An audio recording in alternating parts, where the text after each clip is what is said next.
All right, so I'm going to show you a quick video on how to check for any leaks and get us a video. And so this is going to be a twofer. One, it'll help you know how to look for a leak. And two, it'll help you know how to send a video that we're going to need in order to help best troubleshoot and help get you, whether you need a part or just explain how to tighten said fitting to get you corrected. So you don't have to continue with the leak and either cost your store a little more money or just put anyone in danger, which most of the time with our safety systems, you're not going to put anybody in danger. I say most of the time, I should say, with our safety systems, no one should ever be in danger. No, we should be good.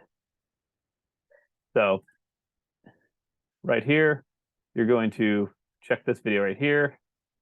And this is a video you can find online as well. Basically, you're going to see that we're talking about how to check these fittings. These you're normally going to see liquid dripping out. That's what it's doing right now. This is all perfectly sealed. I already sealed it up before it was dripping liquid. But due to the connection points, you can't really insulate them very well. You can stick foam insulation, but you can only do so much. This is the video we want to get. So literally this type of video, and every time it clicks is when you're going to want to switch spots. So with the back cover off, this should not be that hard to do. You should unvelcro it or unscrew it, but you should be able to get these views right here. And you might be thinking, why in the world do we have to do this? Let me go back to here. Whoop, didn't want to do that.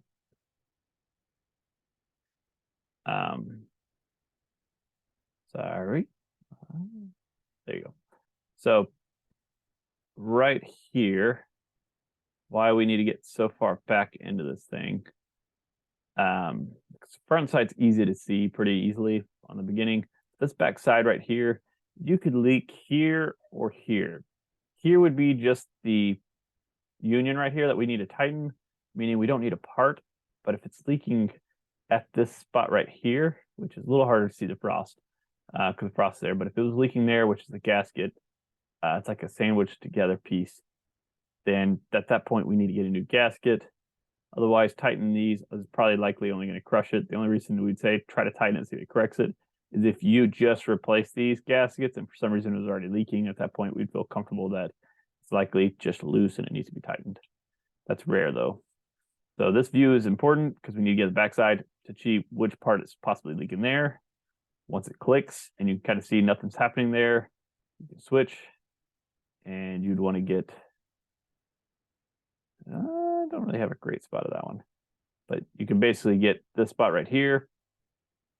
Check to see if this one's leaking. If it's leaking there, once it clicks, you can wait a couple times just to be sure. If it clicks a couple times, then you can move to this one, which is your front, your V1, and it's going to be completely mirrored of the far side.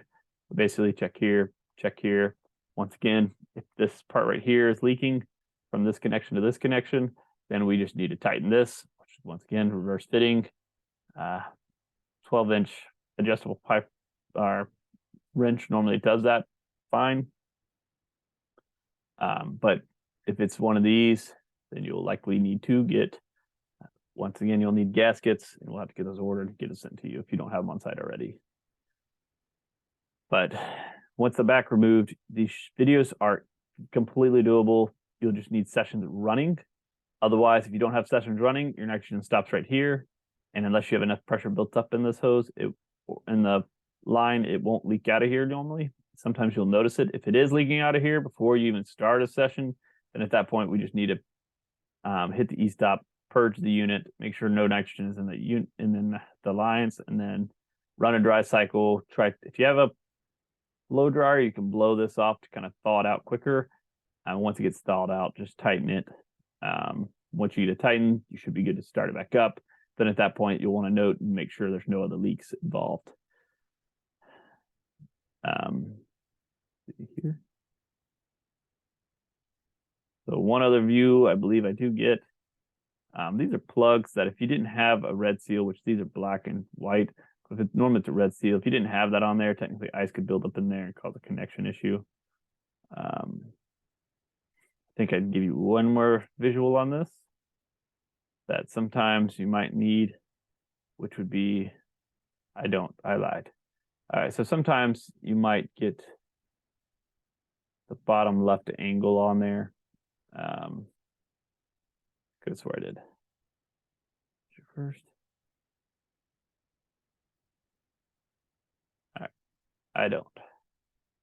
It's not normally needed, but sometimes you might need to get to the right or left of them. But here's going to be an actual leak itself.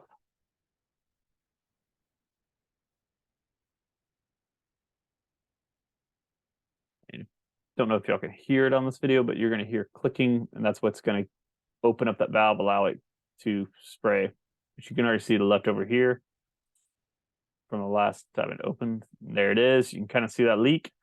That's definitely a leak. Nitrogen should not be doing that. It should stay frosted. But basically, the liquid portion of the nitrogen's kicking out, and you can kind of see it when you get above it like this. But if you just show us a video that's away from it, that's not up on it, we won't be able to tell. And so every time you hear that click, like that's allowing it to open, and that allows you to see that.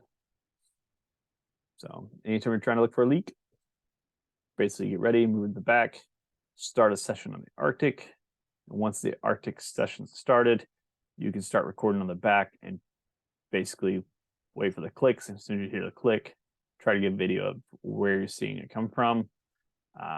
Either way, if you're kind of, I don't know, just get a video of all those points of connections and then send it our way. We'll try to help you out the best we can. Usually we can tell based off of video, much easier than FaceTime. For FaceTime, connections are usually not that great.